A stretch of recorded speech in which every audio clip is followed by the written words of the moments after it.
ராம் சீதா சீரியலில் இப்போ இந்த வாரத்துக்கான அதிரடியான ப்ரோமோ வந்திருக்குன்னே சொல்லலாம். மிஸ் பண்ணாமல் ஃபுல் வீடியோயும் கேளுங்க. சீதாவுக்கு எதிராக நான்சி கோர்ட்டில் வாதாடுறதுக்கு இறங்குறாங்க. சீதா பெயில் கிடச்சிருது. பெயில் கிடச்சதுக்கு அப்புறமேட்டுக்கு வீட்டுக்கு வந்துடுறாங்க. வந்ததுக்கு அப்புறமேட்டுக்கு மகா மாதிரி இருக்கிற அந்த நான்சி மகாவோட சமாதிக்கு எடுத்துகிட்டு அந்த மலர் வளையத்தை வைக்கிறாங்க. மொத்த குடும்பமும் பார்க்குறாங்க. பார்த்து முடிச்சுட்டு அவங்களுக்கு சாப்பாடு சீதா எல்லாருக்கும் ரெடி பண்ணுறாங்க. எப்போதும் போல் ரெடி பண்ணி முடிச்சுட்டு நான்சிக்கு சாப்பாடை எடுத்துகிட்டு ஆம்லேட் வைக்கிறாங்க.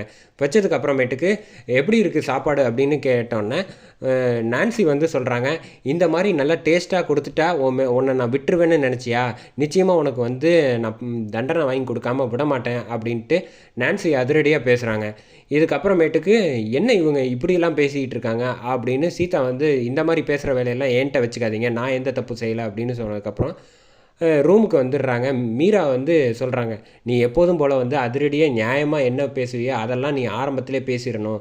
நீ இவங்களுக்கெல்லாம் மறுபடியும் விட்டேன்னு வச்சுக்கோயேன், மேற்கொண்டு தலைமையில் ஏறி மகா மாதிரியே இவங்களும் நடக்கக்கூடிய அதிக வாய்ப்பு இருக்குது அப்படின்னு சொல்லிட்டு கிட்ட பேசலான்ட்டு போகிறாங்க நம்ம சீதா. ரூமில் உட்காந்துட்டு ஃபைல் எல்லாத்தையும் பார்த்துக்கிட்டு இருக்கப்போ உங்ககிட்ட நான் பேசணும் அப்படின்னோடனே, என்கிட்ட பேசுகிறதுக்கு உனக்கு என்ன இருக்குன்னு நிறைய இருக்குது, உண்மை பேசணும். எதுவாக இருந்தாலும் எனக்கு ஒரு சந்தேகம் இருக்குது, நீங்கள் தான் மகான் வா அப்படிங்கிற சந்தேகம் கூட எனக்கு இப்போ லைட்டாக வர ஆரம்பிக்குது அப்படின்னு சொன்னோன்னே, வாட் யூ மீன் இங்கிலீஷில் பேசுகிறாங்க. இந்த இங்கிலீஷில் பேசுகிற வேலையெல்லாம் என்கிட்ட வேணாம், நியாயமாக என்னவோ அதைத்தான் நான் பேச போகிறேன். நீங்கள் மட்டும் நினச்சா பத்தாது, எனக்கு நான் என் பக்கம் உண்மை இருக்குது, நீதி இருக்குது, நியாயம் இருக்குது, தர்மம் இருக்குது. என் குழந்தை வயிற்றில் வளர்கிற குழந்தை அது நல்லபடியாக குற்றவாளி இல்லை அதை குழந்தை அப்படின்னு நிரூபித்து காட்ட வேண்டிய பொறுப்பு என்கிட்ட இருக்குது அப்படின்னு நான்சி, உன்னை நான் சும்மா விட மாட்டேன், நீ தான் மகாங்கிறத நான் நிரூபிக்காமல் விட மாட்டேன் அப்படின்ட்டு சீதா சவால் விடுறாங்க. சவால் விட்டதுக்கப்புறமேட்டுக்கு வெளியில் வராங்க. இவங்க அதோட இந்த ப்ரோமோ முடிச்சிருக்காங்க சூப்பராக.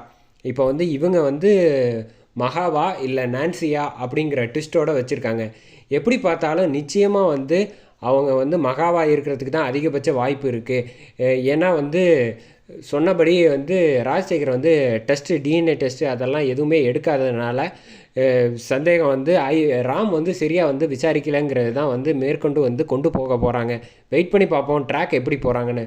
நீங்கள் எல்லோரும் வீடியோ பிடிச்சிருந்துச்சுன்னா லைக் பண்ணி பார்த்து சப்போர்ட் பண்ணுங்கள் ஃப்ரெண்ட்ஸ்.